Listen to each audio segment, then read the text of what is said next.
My name is Basheer Ahmed, CEO Indian abacus private limited. இப்போ நீங்கள் பார்த்துக்கிட்டு இருக்கிறது எங்களுடைய 7வது அகில இந்திய அளவில் நடத்தக்கூடிய அபாக்கஸ் சார்ந்த மனக்கணித போட்டி. இது ஒவ்வொரு வருஷம் நாங்கள் ஜூலை மாதத்தில் நடத்துவோம். இந்த பயிற்சியில் பயனடைந்தவங்க, இந்த பயிற்சியை எடுத்துக்கிட்டவங்க இதில் கலந்துக்குவாங்க. குறிப்பாக ஆல் இந்தியாவில் பூராவும் கலந்துக்கிட்டு இருக்கிறாங்க. அதில் முக்கியமாக சொல்லப்போனால் வெளிநாடுகளிலேருந்து இப்போ பசங்க கலந்துக்கிறாங்க. குறிப்பாக தமிழ்நாட்டில் நிறைய பசங்க கலந்துருக்காங்க. இது எதை காட்டுதுன்னா அபாக்கஸ் சார்ந்த கணித பயிற்சி மிக அத்தியாவசியமான ஒன்று ஆகிட்டு இருக்குது. இது தவிர்க்க முடியாத ஒன்று. எப்படி நம்ம பழங்காலத்துலேருந்து ஸ்கேலு, ஜாமெட்ரி பாக்ஸு இதெல்லாம் வச்சு நடத்துகிறோமோ அதே மாதிரி தான் அபாக்கஸ் பயிற்சியும்.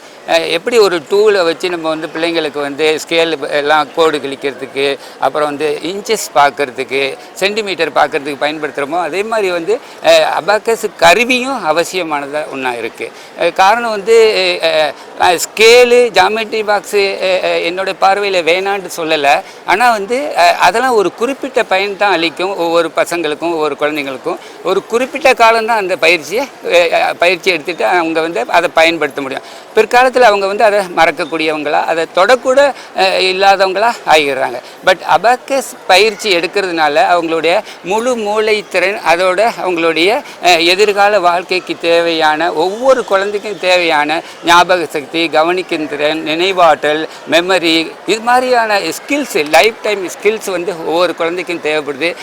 நம்ம இந்த கல்வியை இந்த பயிற்சியை எல்லா பள்ளிக்கூடங்களையும் துவங்கணும். அது என்னுடைய பேச்சில் சொன்ன மாதிரி 30 வருடங்களாக இதை முன்னெடுத்து சொல்லி கொண்டு இருக்கிறோம். இன்னும் அது அரசு பள்ளிக்கூடங்களிலும் அல்லது தனியார் பள்ளிக்கூடங்களிலும் வர வேண்டும் என்ற ஆசையாக இருக்கிறது, கனவாக இருக்கிறது. அதன் அடிப்படையில் தான் முன்னாடி சொன்ன மாதிரி 27 வருடங்களாக ஒரு மாதிரி ப்ராஜெக்ட், பைலட் ப்ராஜெக்டாக நாங்கள் சொல்லிக்கொண்டே இருக்கிறோம். இதை புதிய அரசு அதுக்கு முன்னுரிமை கொடுத்து நம்முடைய முதல்வர் அவங்க இந்த பயிற்சியையும் குட்டி பசங்களெல்லாம் அவங்களுக்கு ரொம்ப பிடிக்கும். அந்த வகையில் இந்த பயிற்சியையும் இந்த குழந்தைங்களுக்காக கொடுக்க முன் வரணும். அதனால் அவங்க அரசு பள்ளிக்கூட மாணவர்களும் பயன்பெறுவாங்க. குறிப்பாக சொல்லப்போனால் அரசு பள்ளிக்கூட மாணவர்கள் ரொம்ப இந்த பயிற்சிக்கு ஏங்குறாங்க, வேணும்னு கேட்குறாங்க. ஆனால் அந்த இடத்துல அவங்களுக்கு கிடைக்கல. இருந்தும் சில பள்ளிக்கூடங்களெல்லாம், அரசு பள்ளிக்கூடங்களில் ஒரு சிறிய அமௌண்ட்டை கொடுத்து பயிற்சி காசை கொடுத்து அவங்க கற்றுக்க வைக்கிறாங்க. இதை தமிழக முதலமைச்சர் அவங்க கவனிக்கணும். இந்த பள்ளி குழந்தைங்களுக்கு இந்த பயிற்சியை அரசு மூலமாகவே அரசு பள்ளிக்கூடங்களுக்கு வழங்கணும். அதன் மூலமாக எதிர்கால மேதைகளை உருவாக்கணும். இது இந்த பயிற்சியோட எதிர்கால திட்டமாக இருக்குது. மற்றபடி இன்னைக்கு இந்த காம்படிஷன் நடக்குது. இந்தியா பூரா கலந்துருக்காங்க. இதில் 8 லெவல்கள் உள்ள படிக்கிற மாணவர்கள் கலந்துருக்காங்க. ஏறத்தாழ ஒரு 1500 டிராஃபிஸ் ப்ரைஸ் கொடுக்குறோம். Winner, runner, champion of champion, இந்த மாதிரி நிறைய கேட்டகரியில் மாணவர்களுக்கு நிறைய ப்ரைஸை கொடுத்து கௌரவிக்கிறோம். இது எங்களுடைய வருஷம் நடக்கிற ஒரு கொண்டாட்டமாக இருக்குது. இந்த வருஷமும் மாண்புமிகு தமிழக கல்வித்துறை அமைச்சர் கலந்துக்கிட்டு எங்களெல்லாம், இந்த குழந்தைங்களெல்லாம் வாழ்த்துனது எங்களுக்கு இன்னும் ஒரு பெருமை சேர்க்குது. அவங்களுக்கு இந்த மூலமாக நன்றியை தெரிவிச்சுக்கிறோம். இதுதான் இந்த அபாக்கஸ் பயிற்சியோட முக்கியத்துவமாக இருக்குது. இந்த பயிற்சி அடுத்த கட்ட நிலையை அடையுதுங்கிறது எங்களால் உறுதியாக கூற முடியும். எப்படின்னா, இது மாணவர்களுக்கு மட்டுமே 5 முதல் 13 வயது மாணவர்களுக்கு மட்டுமே கொடுக்கக்கூடிய பயிற்சியாக இருந்தது. கடந்த 30 ஆண்டுகளில் அனுபவம், அப்புறம் ரிசர்ச் இதெல்லாம் வச்சு பார்க்கும்போது இந்த பயிற்சியை கர்ப்பிணி பெண்களுக்கும் அளிக்க முடியுங்கிறத உறுதிப்படுத்தியிருக்கு. அதற்கான பைலட் ப்ராஜெக்ட்லாம் செஞ்சு அதில் நிறைய வெற்றியும் கண்டுக்கிட்டு வர்றோம். எப்படி யோகா ஒரு கர்ப்பிணி பெண்ணுக்கு ப்ரெக்னென்ட் மதருக்கு கொடுக்க போகிறதோ 3rd செமஸ்டரில் கொடுக்குறாங்களோ, அது மாதிரி இந்த பயிற்சியை ஒரு மாதம் அந்த குழந்தைங்களுக்கு கொடுத்தோம்னா அந்த பேரண்ட்ஸ் அந்த ப்ரெக்னென்ட் மதர் கற்றுக்கணும். அதுக்கப்புறம் அவங்க தன்னுடைய குழந்தைக்கு சொல்லிக் கொடுக்குற மாதிரி ஒரு முயற்சியில் அவங்க படிச்சுக்குவாங்க, சொல்லிக் கொடுப்பாங்க குழந்தைக்கு.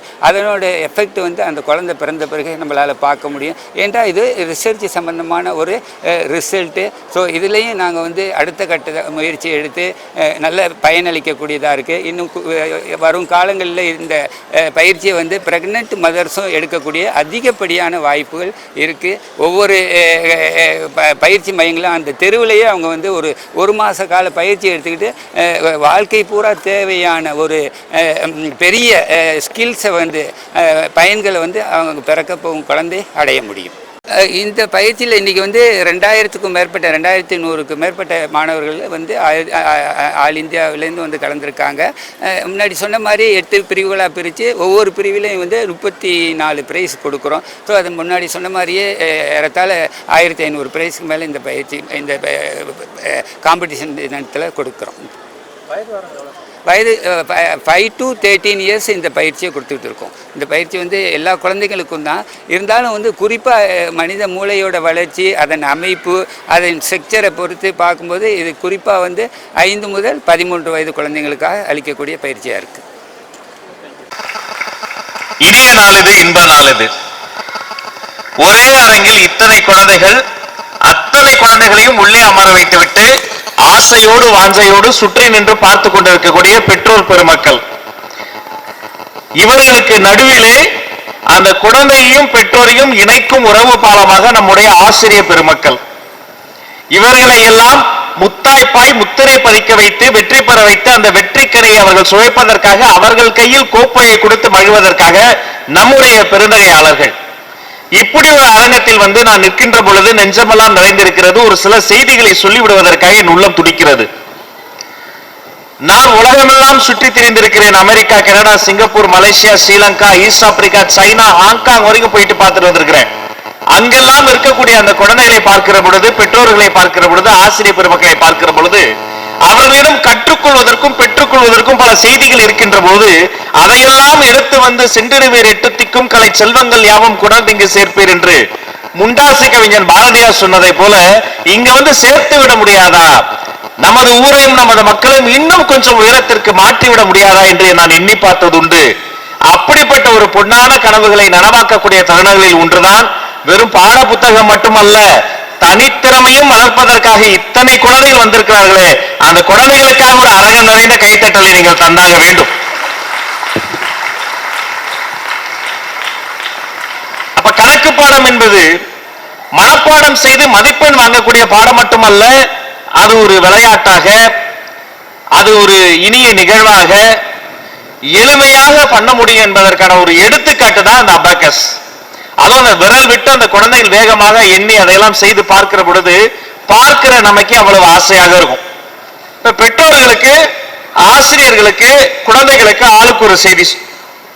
குழந்தைகளுக்கு முதல் செய்தி என்னன்னா, உண்மையிலேயே ஒவ்வொரு குழந்தையும் தூக்கி அம்மா என்ன பண்ணுவாங்க, இடுப்புலயே வச்சுக்குவாங்க. ஏன் தெரியுமா? அந்த குழந்தையின் வாய் தொட்டுவிடும் தூரத்தில் இருக்கணும் கண்ணம் நினைப்பாங்க.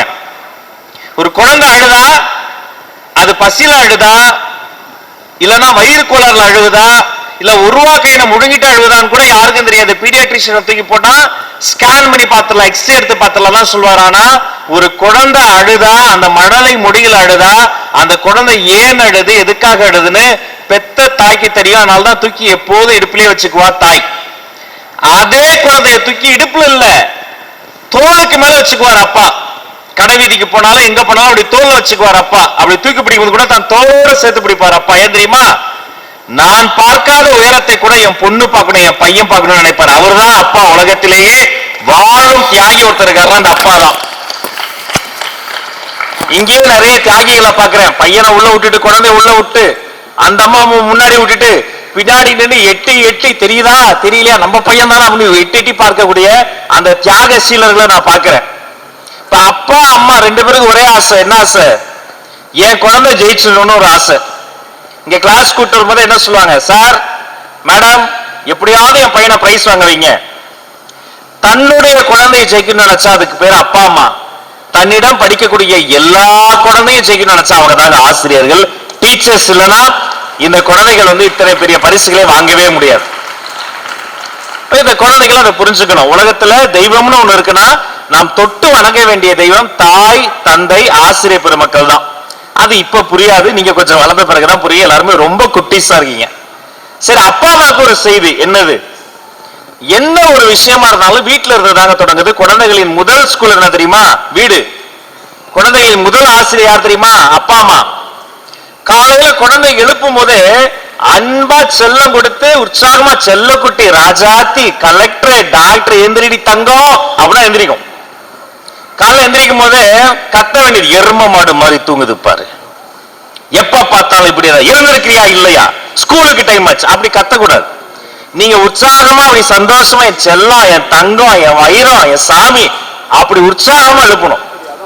வெளிநாடுகள்லாம் பார்க்கிற பொழுது அந்த குழந்தைகளிடம் பேசுகிறதை அவர்கள் அந்த குழந்தையோட உரையாடல் செய்கிறதை பார்க்கிற பொழுது அவ்வளவு மதிப்பு மரியாதையோட பேசுறாங்க. ஆனா நாம மட்டும் என்ன பண்றோம்? காலையில அடிச்சு எழுப்பி குளிப்பாட்டி வாயில போட்டு எதையா போட்டு திணிச்சு ஒரு டைய கட்டி பெல்ட்டை போட்டு கூட்டு போய் அந்த ஸ்கூல் வேன்ல ஆட்டோல கொண்டு போய் திணிச்சு போ போ போ போன்னு இந்த ஒரு படத்துல நம்ம நண்பர் சசிகுமார் வந்து திறந்து பாருங்க, சம்போ சிவ சம்போன்னு. ஏன் அவ்வளவு பதட்டம்? ஒரு அரை மணி நேரம் முன்னாடி எழுந்துட்டோம்னா வாழ்க்கை அவ்வளவு இனிமையா இருக்கும். நிதானமா பல்லு விளக்கி பொறுமையா குளிச்சு ஒரு இட்லி இருந்தாலும் பொறுமையா நிதானமா சாப்பிட்டு நல்லா சாமி கும்பிட்டு எல்லா புக்கையும் எடுத்து வச்சு வண்டி வர்றதுக்கு முன்னாடியே நின்று வண்டி வரும்போது நிதானமா ஏறி எல்லாருக்கும் டாட்டா காமிச்சு அப்படி ஒரு நாள் தொடங்கினா அந்த குழந்தை எவ்வளவு உற்சாகமா இருக்கும். அதுக்கு பதிலாக வாஷிங் மிஷின்ல போட்ட துணி மாதிரி போட்டு அந்த குழந்தைய போட்டு அடிச்சு விரட்டினா எப்படி இருக்கும் யோசிச்சு பார்த்துங்க. அப்ப நம்ம என்ன பண்ணோம்? வீட்டில் இருந்தே இனிமையான சூழலை இந்த குழந்தைகளுக்கு நம்ம சொல்லி தரணும். அந்த குழந்தைகளுடைய அப்பா அம்மா தான் முதல் பெற்றோர். இன்னைக்கு ஸ்கூலுக்கு லீவ் போட்டு டீச்சர் திட்டுவாங்க, பரவாயில்ல ஜோரான் போய் சொல்லு, பாட்டி செத்துட்டாங்கன்னு சொல்லு, சொல்லி தராதீங்க. ஒரு குழந்தைக்கு ஒரு லீவ் லெட்டர் எழுதும்போது கூட பொய் பேசுவது எளிது என்பதை சொல்லி தராதீங்க. அதற்கு பதிலாக உண்மையை பேச சொல்லித்தாங்க. என்ன ஹோம்வொர்க் செய்யலையா? பரவாயில்ல ஹோம்வொர்க் செய்யல, உண்மையை போய் சொல்லு. திட்டுவாங்க, பரவாயில்ல வாங்கிக்க, நாளைக்கு கண்டிப்பா முடிச்சு வந்துருவேன்னு சொல்லு. அப்ப வாய்மை உண்மை நேர்மை அதையெல்லாம் வீட்டிலிருந்தே சொல்லி தருவதுதான் தாய்மை. அப்ப வீட்டில் இருக்கக்கூடிய அப்பா அம்மா தயவு செய்து இனிமையாக பேசுங்கள், நல்லதை பேசுங்கள். அவர்களுக்கு நல்லா பேசணும், நல்லதை தான் பேசணும். அதற்கு நீங்க வீட்டில் இருந்தே அதற்கு சொல்லிக் கொடுத்து அனுப்புங்கள். இதை போன்ற தனித்திறமையெல்லாம் நீங்க வளர்த்துக்கணும்.